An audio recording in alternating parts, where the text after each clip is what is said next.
ಗೋಬಿ ಅಂದರೆ ಯಾರಿಗೆ ತಾನೇ ಇಷ್ಟ ಇರೋದಿಲ್ಲ ಹೇಳಿ, ಎಲ್ಲರಿಗೂ ಇಷ್ಟ ಆಗುತ್ತೆ. ಅದೇ ರೀತಿ ಸುಲಭವಾಗಿ ತುಂಬ ರುಚಿಯಾಗಿ ಮನೆಯಲ್ಲೇ ಮಾಡ್ಬೋದು. ಅಂದರೆ ನೀವಿನ್ನು ನನ್ನ ಚಾನಲ್ನ ಸಬ್ಸ್ಕ್ರೈಬ್ ಮಾಡ್ಕೊಂಡಿಲ್ಲ ಅಂದರೆ ದಯವಿಟ್ಟು ಇವಾಗ ಸಬ್ಸ್ಕ್ರೈಬ್ ಮಾಡಿಕೊಂಡು ನನಗೆ ಸಪೋರ್ಟ್ ಮಾಡಿ. ಮೊದಲಿಗೆ ವೀಕ್ಷಕರೇ, ಅರ್ಧ ಕ್ಯಾಬೇಜ್ನ ಸಣ್ಣ ಸಣ್ಣಗೆ ಹಚ್ಕೊಬಿಟ್ಟು ಹಾಕ್ಕೊಂಡಿದ್ದೀನಿ ಒಂದು ತಟ್ಟೆಗೆ. ರುಚಿಗೆ ತಕ್ಕಷ್ಟು ಉಪ್ಪು ಹಾಕ್ಕೊಂಡಿದ್ದೀನಿ. ಇವಾಗ ಚೆನ್ನಾಗಿ ಕಲಿಸ್ಕೋಬೇಕಾಗುತ್ತೆ. ನಾವು ಕ್ಯೂಚ್ಕೋತೀವಲ್ಲ ಆ ರೀತಿ ಕಲಿಸ್ಕೊಳ್ಳಿ. ಅವಾಗ ಕ್ಯಾಬೇಜಲ್ಲಿ ಚೆನ್ನಾಗಿ ನೀರು ಬಿಟ್ಕೊಳ್ಳುತ್ತೆ. ಹಾಗೆ ನೀರು ಬಿಟ್ಕೊಂಡ್ರೆ ತುಂಬ ರುಚಿಯಾಗಿ ಬರುತ್ತೆ ಗೋಬಿ. ಈ ಗೋಬಿ ಮಂಚೂರಿ ರೆಸಿಪಿನ ತುಂಬ ಸುಲಭವಾಗಿ ಮಾಡ್ಬೋದು. ಹೇಗಂದರೆ ನಾವು ಮನೆಯಲ್ಲಿ ಚುರುಮುರಿ ಮಾಡ್ತೀವಲ್ಲ, ಅದಕ್ಕಿಂತ ಒಂದೆರಡು ಪಟ್ಟು ಜಾಸ್ತಿ ಟೈಮ್ ಬೇಕಾಗುತ್ತೆ ಅಷ್ಟೇ. ತುಂಬ ರುಚಿಯಾಗಿ ಮಾಡ್ಕೋಬೋದು. ಯಾವುದೇ ಸಾಸ್ ಕೂಡ ಬಳಸೋ ಹಾಗಿಲ್ಲ. ಇವಾಗ ನಾನು ಒಂದೆರಡು ಸ್ಪೂನಷ್ಟು ಮೈದಾ ಹಿಟ್ಟು ಹಾಕೋತಾ ಇದ್ದೀನಿ. ಒಂದು 5 ಸ್ಪೂನಷ್ಟು ಕಾರ್ನ್ಫ್ಲೋರ್ ಹಾಕೋತಾ ಇದ್ದೀನಿ. ಕಾರ್ನ್ಫ್ಲೋರ್ನ ಸ್ವಲ್ಪ ಜಾಸ್ತಿ ಹಾಕ್ಕೊಳ್ಳಿ, ಕ್ರಿಸ್ಪಿಯಾಗಿ ಚೆನ್ನಾಗಿ ಬರುತ್ತೆ. ಹಿಟ್ಟು ನಾವು ಬೋಂಡದಿಟ್ಟು ಕಲಿಸ್ತೀವಲ್ಲ ಆ ರೀತಿ ಕಲಿಸ್ಕೋಬೇಕಾಗುತ್ತೆ. ಅಷ್ಟಕ್ಕೆ ಎಷ್ಟು ಬೇಕೋ ಅಷ್ಟನ್ನು ಹಿಟ್ಟನ್ನ ನೀವು 2 ಸಮವಾಗಿ ಹಾಕೋಬೇಕಾಗತ್ತೆ. ಇಲ್ಲಿ 2 ಸ್ಪೂನು ಖಾರದ ಪುಡಿ ಹಾಕೋತಾ ಇದ್ದೀನಿ, ಅಚ್ಚ ಖಾರದ ಪುಡಿ. ಇದೇ ಬಣ್ಣ ಕೊಡುತ್ತೆ, ನಾನು ಯಾವುದು ಟೇಸ್ಟಿಂಗ್ ಪೌಡರ್ ಹಾಕೋದಿಲ್ಲ. 1 ಟೇಬಲ್ ಸ್ಪೂನ್ ಅಷ್ಟು ಶುಂಠಿ ಬೆಳ್ಳುಳ್ಳಿ ಪೇಸ್ಟ್ ಹಾಕೋತಾ ಇದ್ದೀನಿ. ಇವಾಗ ಇಷ್ಟೇ ಹಾಕೊಳ್ಳೋದು. ಇದಕ್ಕೆ ಚೆನ್ನಾಗಿ ಕಲಿಸ್ಕೋಬೇಕಾಗತ್ತೆ. ಕಲಿಸ್ಕೋಬೇಕಾದ್ರೂ ಅಷ್ಟೇ ಸ್ವಲ್ಪನೇ ನೀರು ಹಾಕೊಂಡು ಹದ ಮಾಡಿಕೊಂಡು ಕಲಿಸ್ಕೋಬೇಕಾಗುತ್ತೆ. ಮುಂಚೆನೇ ಜಾಸ್ತಿ ನೀರು ಉಯ್ಕೋಬೇಡಿ, ತೆಳ್ಳಗಾದ್ರೆ ತುಂಬ ಕಷ್ಟ ಆಗುತ್ತೆ ಬೇಯಿಸೋದು. ಅದು ಬಾಣಲಿಗೆಲ್ಲ ಅಂಟ್ಕೊಂಡ್ಬಿಡುತ್ತೆ. ಸ್ವಲ್ಪ ತೆಳ್ಳಗೂ ಅಲ್ಲ ಗಟ್ಟಿಗೂ ಅಲ್ಲ, ಮೀಡಿಯಂ ಸೈಜಲ್ಲಿ ನಾವು ಹಿಂಗೆ ಎತ್ತಿದ್ರೆ ಬರ್ಬೇಕದು. ಆ ರೀತಿ ನಾವು ಕಲಿಸ್ಕೋಬೇಕಾಗುತ್ತೆ. ಅಷ್ಟು ಕಲಿಸ್ಕೊಂಡ್ರೆ ಸಾಕು, ಮೇಂಟೈನ್ ಆಗುತ್ತೆ. ನಾವು ಮನೇಲಿ ಮಾಡ್ತಿರೋದ್ರಿಂದ ಸ್ವಲ್ಪ ಹೆಚ್ಚು ಕಮ್ಮಿ ಆದ್ರೂ ಪರವಾಗಿಲ್ಲ. ಹೀಗೆ ಮಾಡಬೇಕು, ಪರ್ಫೆಕ್ಟಾಗೇ ಮಾಡಬೇಕು ಅಂತ ಅನ್ನೋದಕ್ಕೆ ನಮ್ದೇನು 5 ಸ್ಟಾರ್ ಹೋಟ್ಲಲ್ಲ, ಯಾವುದೋ ಗೋಬಿ ಸೆಂಟರ್ ಅಲ್ಲ. ನಮ್ಗೆ ಹೇಗೆ ಬೇಕೋ ಹಾಗೆ ನಾವು ಮಾಡ್ಕೋಬೋದು. ಮನೇಲಿ ಸ್ವಲ್ಪ ಹೆಚ್ಚು ಕಮ್ಮಿ ಆದರೂ ಅಡ್ಜಸ್ಟ್ ಮಾಡ್ಕೊಂಡು ತಿಂತಾರೆ. ಮನೆಯಲ್ಲಿ ತಿಂದು ಖುಷಿ ಪಟ್ರೆ ತಾನೇ ಮಾಡಿರೋರ್ಗೂ ಒಂಥರ ಖುಷಿ ಆಗೋದು, ಸಾರ್ಥಕ ಆಗೋದು. ಅದಕ್ಕೋಸ್ಕರ ಮನೇಲಿ ಸ್ವಲ್ಪ ಹೆಚ್ಚು ಕಮ್ಮಿ ಆದರೂ ಪರವಾಗಿಲ್ಲ. ಹೀಗೆ ಕಲಿಸ್ಕೊಂಡಿದ್ದೀನಿ ನೋಡಿ. ನಾವು ಈ ರೀತಿ ಕಲಿಸ್ಕೊಂಡ್ರೆ ಸಾಕಾಗುತ್ತೆ. ಒಂದು ಸ್ವಲ್ಪ ನೀರು ಜಾಸ್ತಿ ಹಾಕ್ಕೊಂಡೆ ಹಂಗೆ ಆದರೂ ಪರವಾಗಿಲ್ಲ ಬಿಡಿ, ಅದು ಹೆಂಗೋ ಅಡ್ಜಸ್ಟ್ ಆಗುತ್ತೆ. ಇವಾಗ ಗೋಬಿ ಮಾಡ್ಕೊಳ್ಳೋಣ. ಗೋಬಿ ತೇಲಿಸ್ಕೋಬೇಕಾಗುತ್ತೆ. ನಾನು ಒಂದು 1/4 ಲೀಟ್ರಷ್ಟು ಎಣ್ಣೆ ಹಾಕ್ಕೊಂಡಿದ್ದೀನಿ ಬಾಣಲಿಗೆ, ಕಾಯಕ್ಕೆ ಇಟ್ಟಿದ್ದೀನಿ. ಒಂದೇ ಒಂದು ಹಾಕ್ಬಿಟ್ಟು ನೋಡಿ ಈ ರೀತಿ ಗುಳ್ಳೆ ಬರಬೇಕು. ಆವಾಗ ಹಾಕೋತಾ ಹೋಗಿ ಒಂದು ಇಬ್ಬಿಗೆ ಒಂದು 25-30 ಹಾಕ್ಬೋದು. ಅಷ್ಟು ಸಣ್ಣದಾಗಿ ಹಾಕೊಂಡ್ ಬನ್ನಿ. ಒಂದೊಂದೇ ಈ ರೀತಿ ಬಿಡ್ತಾ ಬಂದ್ರೆ ನಾವು ಕಲ್ಸ್ಕೊಂಡಿದ್ದೀವಲ್ಲ ಹಿಟ್ಟು, ಅದು 2 ದಿಬ್ಬೆಗೆ ಖಾಲಿ ಆಗೋಗುತ್ತೆ.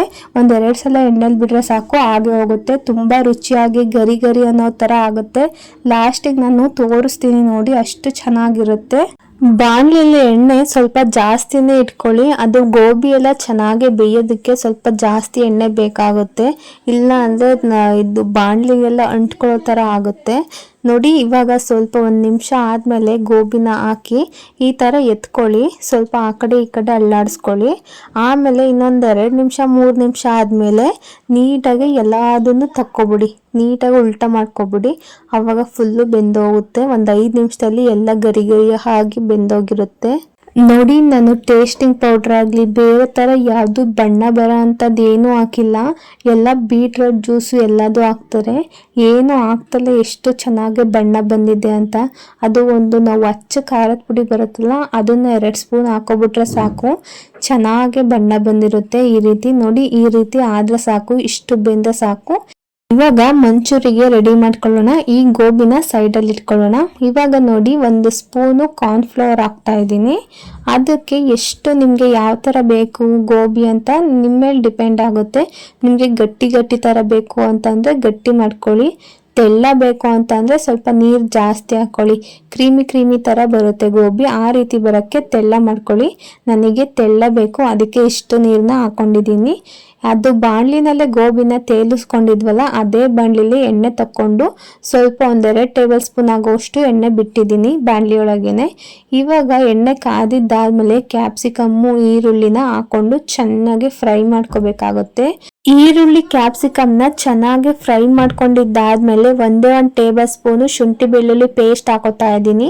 ಶುಂಠಿ ಬೆಳ್ಳುಳ್ಳಿ ಪೇಸ್ಟ್ನು ಅಷ್ಟೇ ಚೆನ್ನಾಗಿ ಹಸಿ ವಾಸನೆ ಹೋಗೋವರೆಗೂ ನಾವು ಫ್ರೈ ಮಾಡ್ಕೋಬೇಕಾಗುತ್ತೆ ಎಣ್ಣೆನಲ್ಲಿ. ಅದು ಫ್ರೈ ಆದಮೇಲೆ 1 ಸ್ಪೂನು ಅಚ್ಚ ಖಾರದ ಪುಡಿ ಹಾಕ್ತಾ ಇದ್ದೀನಿ. 1 ಸ್ಪೂನು ಗರಂ ಮಸಾಲ ಹಾಕೋತಾ ಇದ್ದೀನಿ. ಸ್ವಲ್ಪ ಧನಿಯಾ ಪುಡಿ ಹಾಕೋತಾ ಇದ್ದೀನಿ. ಇವಾಗ ನೀಟಾಗಿ ಮಿಕ್ಸ್ ಮಾಡ್ಕೊಬಿಡಿ.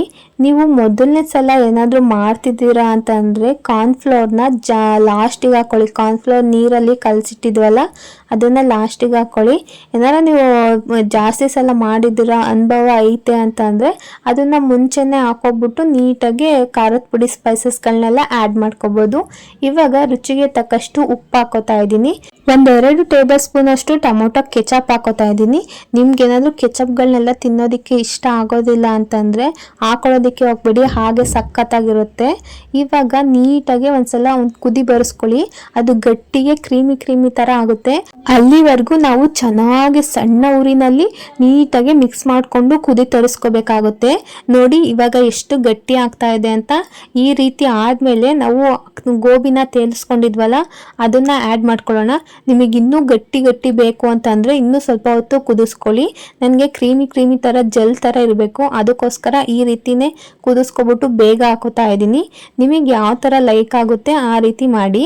ನೋಡಿ ಇವಾಗ 1 ನಿಮಿಷ ಸಣ್ಣ ಊರಿನಲ್ಲೇ ಬಿಸಿ ಮಾಡ್ಕೋತಾ ಇರಿ, ಹಾಗಾಗಿ ಕಲಿಸ್ಕೋತಾ ಇರಿ. ಇವಾಗ 1 ನಿಮಿಷ ನೀಟಾಗಿ ಸಣ್ಣದಲ್ಲಿ ಫ್ರೈ ಮಾಡಿದ್ದಾದ್ಮೇಲೆ ಗೋಬಿ ರೆಡಿನೇ ಆಗೋಗುತ್ತೆ. ಸಕ್ಕದಾಗಿರುತ್ತೆ ಮಾತ್ರ. 1/4 ಗಂಟೆ ಅರ್ಧ ಗಂಟೆ ಟೈಮ್ ಕೊಟ್ಟರೆ ಸಾಕು ಈ ರೆಸಿಪಿ ಮಾಡೋದಕ್ಕೆ. ಆರಾಮಾಗೆ ಮನೆಯಲ್ಲೇ ಮಾಡ್ಕೋಬೋದು. ನಿಮ್ಮ ಮನೆಗಳಲ್ಲಿ ಜಾಸ್ತಿ ಮಕ್ಕಳಿದ್ದಾವೆ, ನಾವು ಹೊರಗಡೆ ಹೋಗಿ ತಿಂತೀವಿ ಅಂತಂದ್ರು ಅಷ್ಟು ಒಂದು 10 ಜನ ಮಕ್ಕಳಿಗೆ ಒಂದು 600 ರೂಪಾಯಿ 700 ರೂಪಾಯಿ ಆಗುತ್ತೆ ಬಿಲ್ಲು. ಅದನ್ನು ಮನೇಲಿ ಮಾಡಿಕೊಟ್ರೆ ಹೆಲ್ತಿಯಾಗೂ ಇರುತ್ತೆ. ಆರಾಮಾಗಿ ಮನೆಯಲ್ಲೇ ಕುತ್ಕೊಂಡು ತಿಂತಾರೆ ಮಕ್ಕಳು. ಇನ್ನು ಲಾಸ್ಟಿಗೆ ಈರುಳ್ಳಿನ ರಿಂಕಲ್ ಥರ ನಿಮಗೆ ಯಾವ ಥರ ಶೇಪಲ್ಲಿ ಬೇಕೋ ಆ ಥರ ಕಟ್ ಮಾಡಿ ಹಾಕ್ಬಿಟ್ರೆ ಗೋಬಿ ರೆಡಿನೇ ಆಗುತ್ತೆ. ನೀವು ಈ ರೆಸಿಪಿನ ನಿಮ್ಮ ಮನೆಯಲ್ಲಿ ಟ್ರೈ ಮಾಡಿ ನೋಡಿ. ಈ ವಿಡಿಯೋ ಇಷ್ಟ ಆದರೆ ಲೈಕ್ ಮಾಡಿ, ಶೇರ್ ಮಾಡಿ, ನನ್ನ ಚಾನಲ್ನ ಸಬ್ಸ್ಕ್ರೈಬ್ ಮಾಡ್ಕೊಳ್ಳೋದಂತೂ ಮರಿಬೇಡಿ. ಇದೇ ಥರ ನಿಮಗೆ ಈಸಿ ರೆಸಿಪೀಸ್ ಬೇಕು ಅಂತಂದರೆ ನನ್ನ ಚಾನಲ್ನ ಫಾಲೋ ಮಾಡ್ತಾ ಇರಿ. Thank you.